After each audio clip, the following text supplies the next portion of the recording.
Assalamualaikum warahmatullahi wabarakatuh.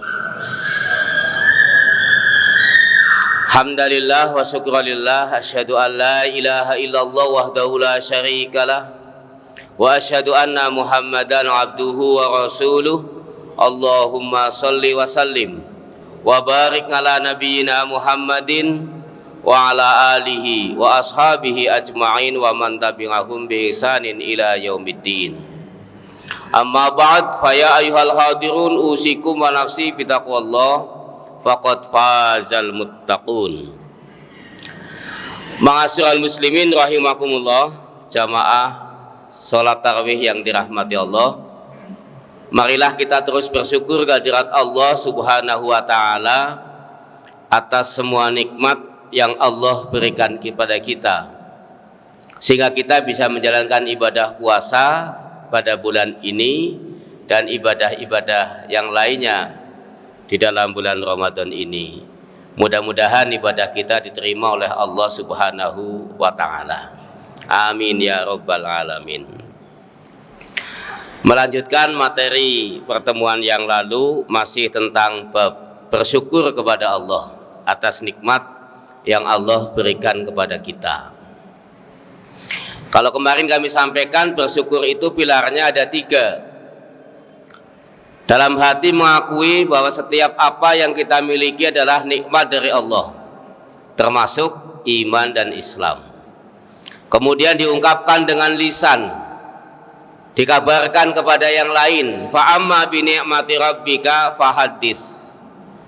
Dan pilar yang ketiga adalah diwujudkan dengan perbuatan dalam bentuk ketaatan kepada Allah Subhanahu wa taala dan meninggalkan larangan-larangan dari Allah Subhanahu wa taala.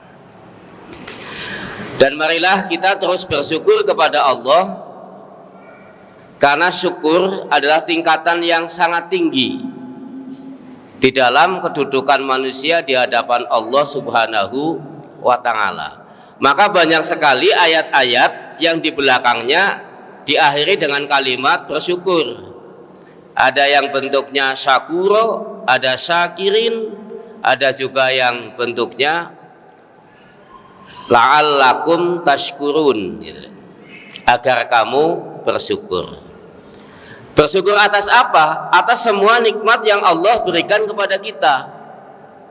Nikmat kalau kita bedakan adalah satu yang melekat pada tubuh kita, dan yang kedua adalah yang di luar dari tubuh kita.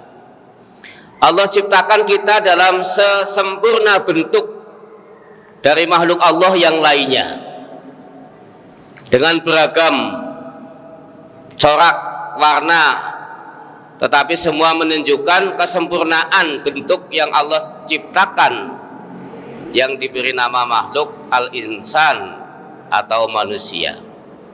Kita dilahirkan dengan kelengkapan yang sangat sempurna,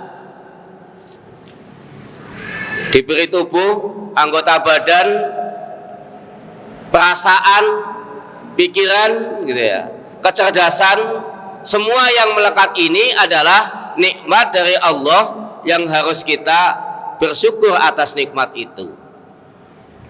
Seperti Allah sampaikan, wallahu ahrajakum min butuni ummahatikum la ta'lamuna syai'a.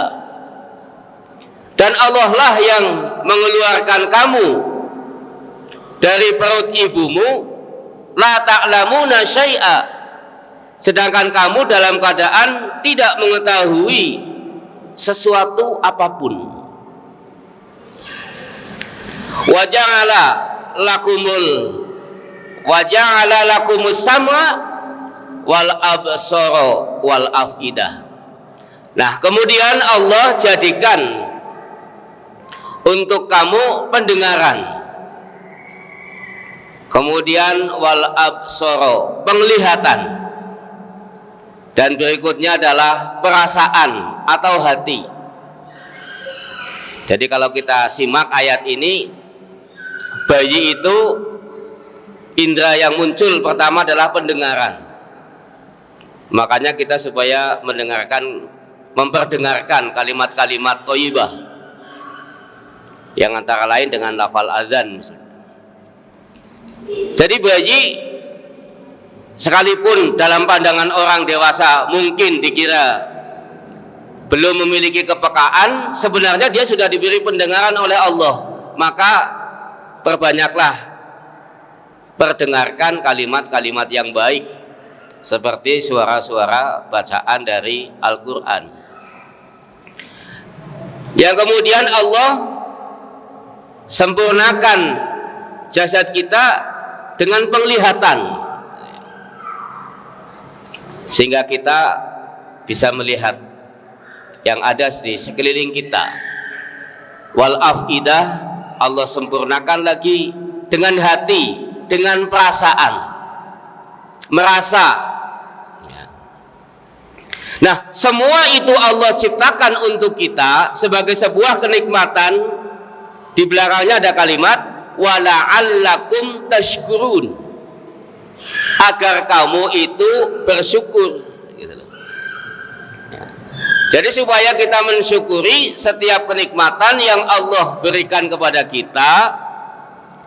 Yang pertama adalah nikmat-nikmat yang melekat pada tubuh kita, seperti pendengaran, penglihatan, perasaan, bentuk tubuh kita, kecerdasan, ya. Hati itu kan meliputi perasaan dan kecerdasan, sehingga kita menjadi makhluk yang sempurna. Nah, kalau kita lihat secara fisik saja, nikmat yang melekat di tubuh kita itu tidak terhitung harganya. Makanya ketika kita menjenguk orang sakit, ada nilai-nilai kebaikan. Di sana kita menghibur kepada orang yang sakit dengan kehadiran kita. Kemudian yang kedua, kita mendoakan kepada orang yang sakit kebaikan-kebaikan. Yang ketiga ini, kita menjadi merasa bahwa kesehatan adalah sebuah kenikmatan. Badan kita yang sehat, pikiran kita yang sehat, ketika melihat orang yang sakit, mestinya mampu mengantarkan kita bahwa itu adalah nikmat yang datang dari Allah, yang kita harus bersyukur dengan nikmat itu, dengan melaksanakan ketaatan-ketaatan kepada Allah. Kemudian yang kedua adalah nikmat-nikmat yang Allah berikan kepada kita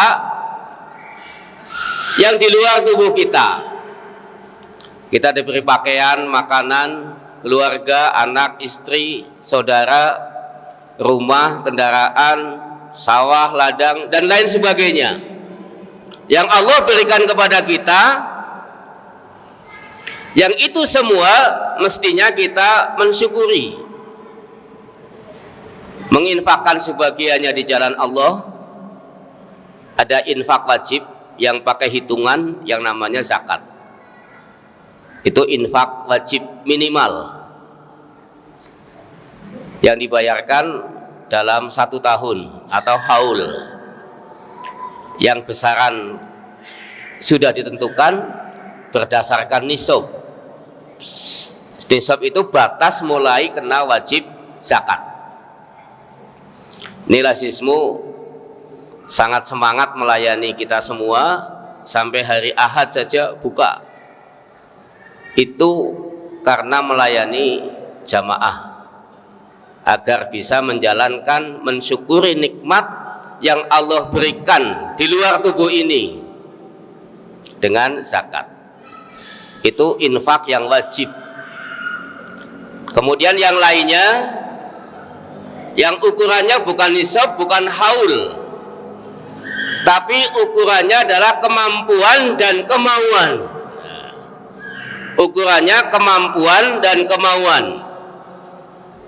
Orang mewakafkan hartanya, dasarnya apa? Kemampuan, karena memiliki harta yang banyak, memiliki tanah, diwakafkan.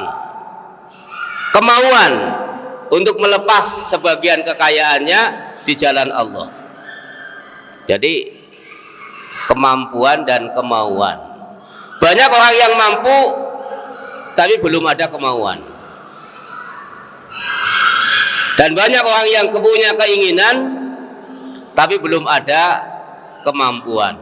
Oleh karena itu, hadirin yang dirahmati Allah, marilah kita terus berusaha untuk menjemput nikmat Allah yang Allah telah sediakan, ya, yang telah Allah sediakan untuk kita jemput dengan berusaha, dengan bekerja dan mensyukuri apa yang telah Allah berikan kepada kita.